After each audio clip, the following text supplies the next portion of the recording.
Hello mga ka-oops, it's me again, Big Ballad. First vlog of the year 2021.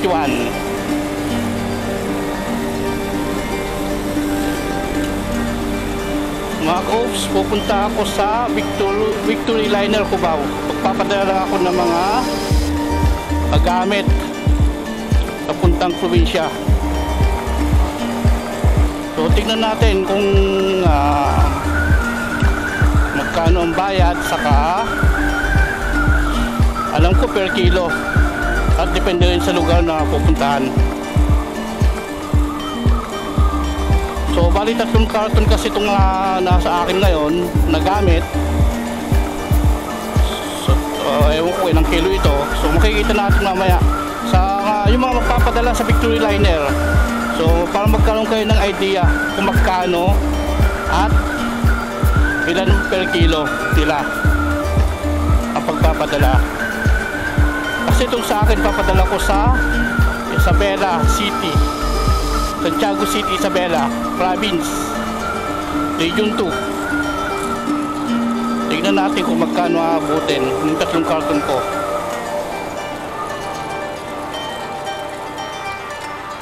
EDSA.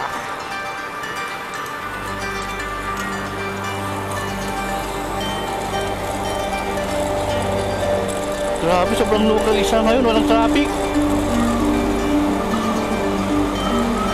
Matatapos lang ng New Year. Siguro nasa probinsya pa yung mga tao ngayon. Saka wala kasing trabaho ngayon kasi linggo.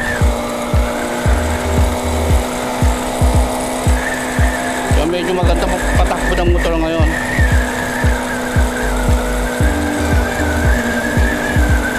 Malamig ang simoy ng hangin at medyo makulimlim ang panahon. Sana wag naman umulan.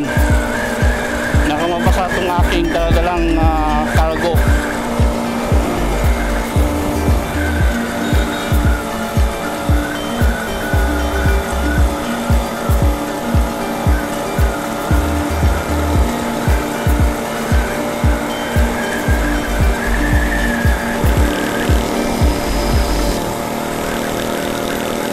Medyo chill lang tayo sa pag-ride. Huwag natin masyadong itodo. Baka malaglag tong aking cargo rito sa likod.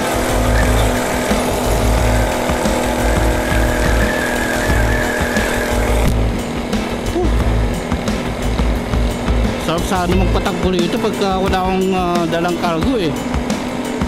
Kasi maluwag ang EDSA ngayon. Masarap magpatakbo.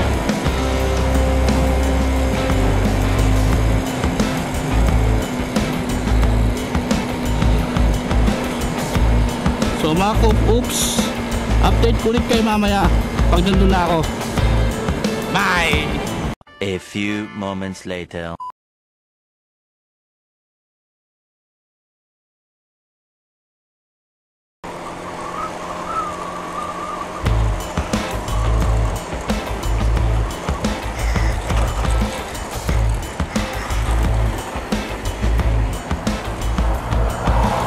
So yun mga ka-oops, tapos ko na rin naipadala yung 3 karton. So 15 kilos yun, bali inabot niya is 252 lang. So ganoon siya kamura. 15 kilos, 200 plus lang minimum. So kaya kung sino gusto magpadala sa Victory Liner, so drop by na lang kayo sa Cubao. Doon kasi yung kanila, yung mga cargos nila, mga Pampanga, Bulacan, Tuguegarao, Isabela. So doon lahat yung pagpapadalhan. Biyaheng north yun, north lahat po yun. So mga ka-oops, please subscribe and hit the notification bell para at least ngayong 2021 lagi pa kayong updated sa mga video i-upload ko, may kwenta man o wala.